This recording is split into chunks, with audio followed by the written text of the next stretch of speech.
loves it. I love the word too, but the client that loves it that I know of or that I've had for several years relates it to the word disciple, not in a religious context, although it could be, but it means follower of. Discipline is just reminding yourself what's important. You know what I mean? And here's the dichotomy. You can white knuckle your way through stuff. I'm going to set my alarm. See that alarm right there is, not early, 10 after 7. But you can get yourself up at 4 o'clock or 5 o'clock or 6 o'clock or whatever time seems obscene to you and white knuckle your way through it. Now, why would you do that? Well, only if you want something bad enough to pay the price, right? If you want to be great at piano or playing guitar or some other instrument, it requires practice. Now, there can be better and worse ways to practice, but so what? It still requires practice. If you want to get good at editing videos, if you want to get good at writing books, if you want to get good at selling things or making cash, if you want to learn how to speak several languages, each of those things requires discipline. And so many of the things that we do right now, we think ought to be easier. We get frustrated when they're hard. We get frustrated because it takes longer than we want. But we live in this poison world of download and double click. And we think everything should be, that easy to solve. And now with the addition of AI, it's like, oh, come on. Can't AI do that like right now? So here's some truths. People, maybe you, I used to think discipline was rigid, harsh, and joyless or grumpy. It's not any of that. That's confusing discipline with punishment. Punishment, right? Some consequence for a mistake or whatever, maybe a natural consequence. I step off a building, I smash my face. That's a punishment, a consequence too. Discipline is simply the rigorous and organized application of yearning or desire. I have a client that I've also had for many years, different client, that owns a gym. And this is not a 24-hour fitness type thing, although I think they're open 24, but it's a gym for serious lifters, people that oil up and do the shows. And we were talking about that one day, and he said, all those people do is eat, sleep, and lift. Okay, that's pretty focused. And so he coined the term rigorous simplicity. Learning most things is like that. It's simply rigorous simplicity. But most people don't want to do the rigor. They want somehow to have it automatic.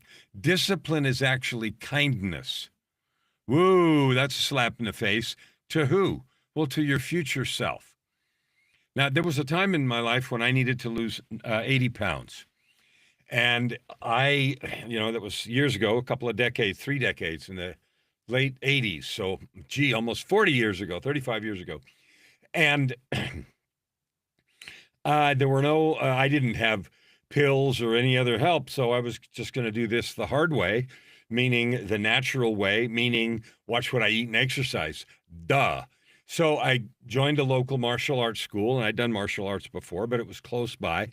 And I began working out once a day and then twice a day and going to the dojo and changing what I ate. Now, here's the thing I wanted to say about kindness to my future self. I had a picture in my mind. I could see what I looked like now and how much energy I didn't have, right? And I could see in my mind's eye the person I wanted to be because I had been that.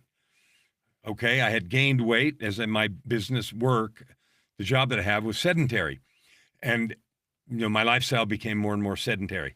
And so I changed that, but I had this picture in my mind. And so kindness to my future self was rigor in how I'm eating right now. Rigor in saying, I really don't need that.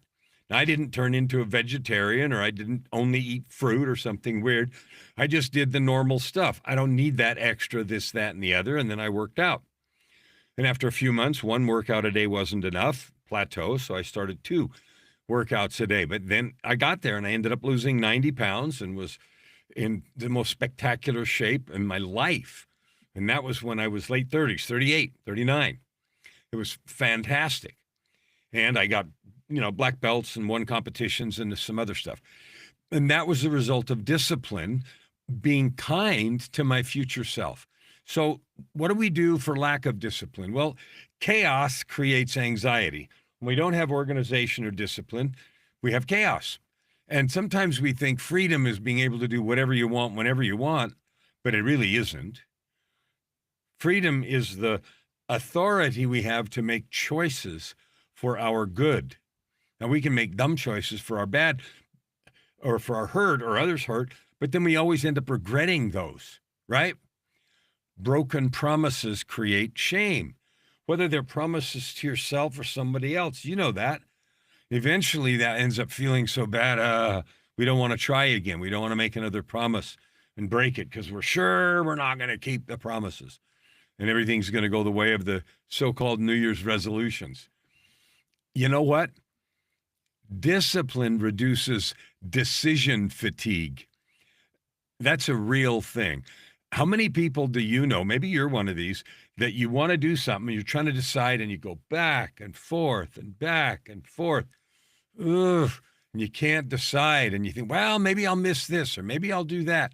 And you're back and forth with that kind of thing. I don't know about you, but I found that to be really fatiguing. So I don't do that anymore. For the last couple of decades, I've been clear. I weigh the factors, I make a decision, and then I don't even think about it again. It's done.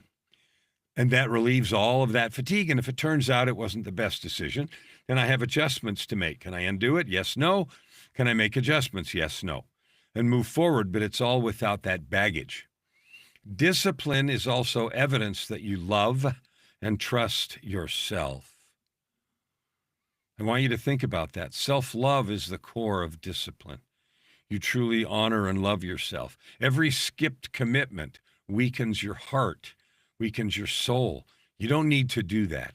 If you think discipline is harsh, ask yourself what the absence of discipline has cost you in self-esteem, in physical or spiritual characteristics.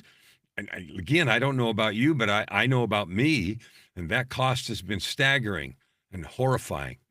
So I offer you this suggestion today from a place of love. I love you. You're a divine being, as am I. You're capable of creating your ultimate life, anything you want. Literally, like manifesting, I know that's a woo-woo word, but bringing into existence the wealth, the impact, the meaning, the love, the relationships. You can have that. And I'm not just making stuff up. You can. And you or I, we have to do the work or take the actions or non-actions that are required to get to that destination. So your ultimate life is everything that I'm about. I'm reaching 300 million people with the message of your worth, your identity, your possibility, your ownership and sovereignty. Your worth is infinite. You really can create anything you like. I'm living that life. My clients live it. If you want help, I'd love to chat with you about it because you are worth it. Discipline isn't about control. It is truly about care.